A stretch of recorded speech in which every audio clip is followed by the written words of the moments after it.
Hello and welcome back to JoeSchaeferFlyFishing.com. I'm Joe Schaefer. Today I'm going to show you my streamer setup and how I rig for fishing streamers or toothy critters here. Wherever I go, whether it being for tiger muskie or pike here in Colorado. This is a great setup that I've used, and it also crosses over and you can use it for other fish or in waters that I know that there's pike or anything like that. Just a great setup to have in your arsenal. We'll start off here with our fly line at the end of it, and I'm going to take a piece of, usually I use very stout line here, 20-pound Salt Water Tippet or Fluorocarbon heavy stuff. If you're in a pinch, you can use 0X, that's real stout stuff. I just highly recommend using something thicker up here. At the end of that, I'm going to run a perfection loop just to match my end of my fly line here. And we're going to pull that together, just a standard perfection loop, cut off that tag end. And then our next part here is we're just going to attach this to the end of our fly line, come back through, and put it through the hole there and get our loop-to-loop connection going. Now, I run about 4 to 6 feet of this tippet off the end of the fly line. That may vary depending on how deep I'm going in a still water, or if I'm fishing rivers, I may shorten this up. But my standard pretty much is that 4 to 6 feet. So we have our loop-to-loop connection there,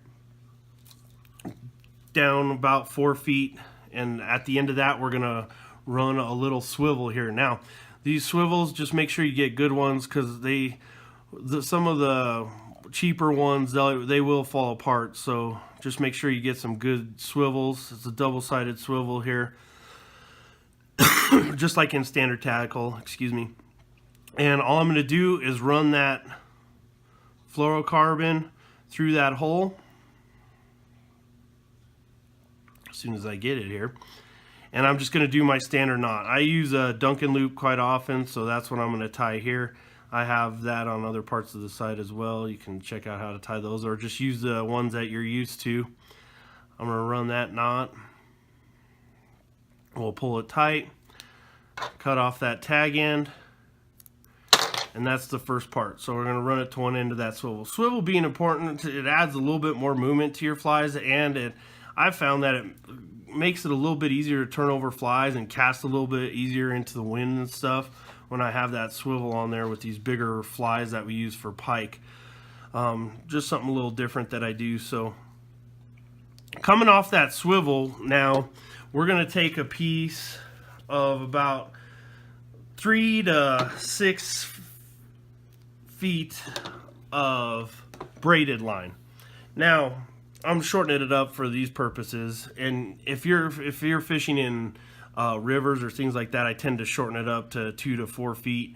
But my standard's 3 to 6 feet on this braided line. Braided line, there's so many different kinds of it out there. I tend to stick with that 65 to 120 pound braided line, but there's so many different kinds. This is a Stealth Braid by Spider Wire. It's real good stuff. I've been using it for a long time now, and it seems to be one of my favorites. So very good stuff here. And all I'm going to do is attach that to the other end of that swivel. And using my standard knot, you don't have to get too crazy with knots here. If you want to tie something different, go right ahead. But I just use my standard knots just to keep it quick and simple. And we're going to attach that braided line to the other end of that swivel. Now, when I do that, I highly recommend, once you tighten this down, you still want to moisten and do all that. But when I switch over, I won't use a standard pair of nippers or anything like that, because this stuff is really hard to cut. So I switch to some type of scissors, or if you have cutters on your hemos that you don't use for real fine stuff, that's what I would use. Don't use your nippers on this, because it'll just dull them really fast. So make sure you have another pair of scissors or something to cut this with.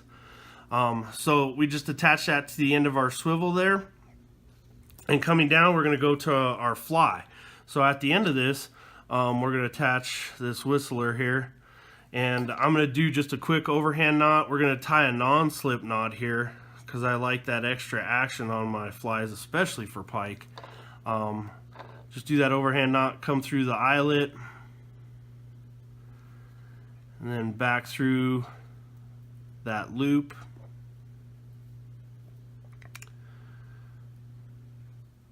Excuse me here. Back through that loop. And then we're going to twist that around 5 or 6 times. Probably won't do it as many here just for demonstration purposes. But then I'll come back through that loop again. And then we'll tighten it down. Make sure you hold your tag end when you're doing this because it will slip a lot. And that just gives us that extra little play in our fly there. Make sure you cut that tag end with some sharp scissors. And that's my streamer setup. So now when pike hit this, a lot of times you'll see some fraying here, but usually you can go 5-6 fish without changing this out. But this also makes it real easy just to come right back up to the top. I can either cut off that section that's fraying and just go up a little bit and tie on my fly again, or I can just replace this whole section of braided line up to the swivel here, and that makes it real easy just to keep switching out as I go through and catch pike throughout the day. So in review here, we'll start off with our loop-to-loop connection on our fly line. I'll do that perfection knot at the end of my tippet here, of that stout tippet. Okay, we'll come down to and attach to that swivel on the one side. Then we'll come off of that other end of the swivel with our fire line all the way down to our non-slip loop on our fly line, on our tippet section here of the fly. Provides great movement, great turnover. This is a great setup. I use this setup all the time, and I really have no issues with it. I love the ease of it and how it fishes, how it casts. So it's a great little setup. Give it a shot. I think you guys will like it. Please leave me any questions or comments. Please subscribe below. Thank you and have a great day.